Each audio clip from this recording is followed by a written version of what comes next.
Hey, it's Austin, and I'm in Kerr County today, and I wanted to show you a couple new grasses, the windmill grasses. So we've got two major species of windmill grasses here. We've got the much bigger tumble windmill grass, and then we've got the smaller hooded windmill grass. So we've got two different species. They're in the same genus. This is Chloris. This one is cucullata, is hooded windmill grass, Chloris cucullata, and our tumble windmill grass is Chloris verticillata. So let's get into what those mean and how you can tell the difference.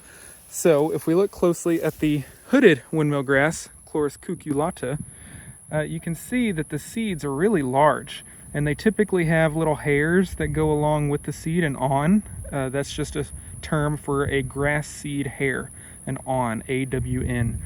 But this is hooded windmill grass because all the points, all the branches come off at one single point, at the terminal point.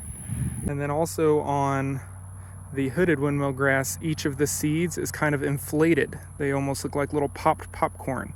So they're quite a bit bigger seeds.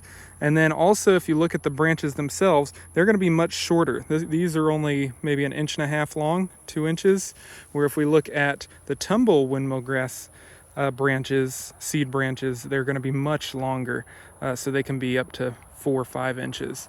Another difference is if we look closely, you can see that they come off at multiple points. It's not always just at the top.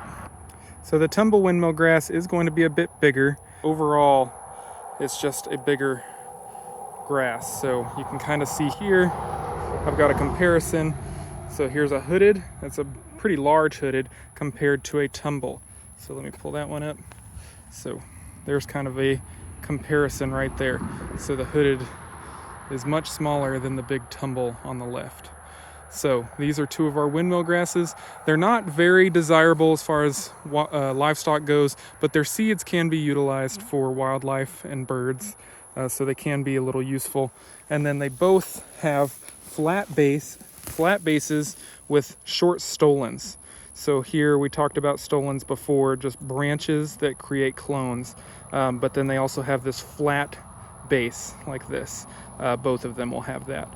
So they kind of grow in different areas, the hooded versus the tumble, but they can both be found mostly across all of Texas. So just a couple cool grasses, and we'll see you next time.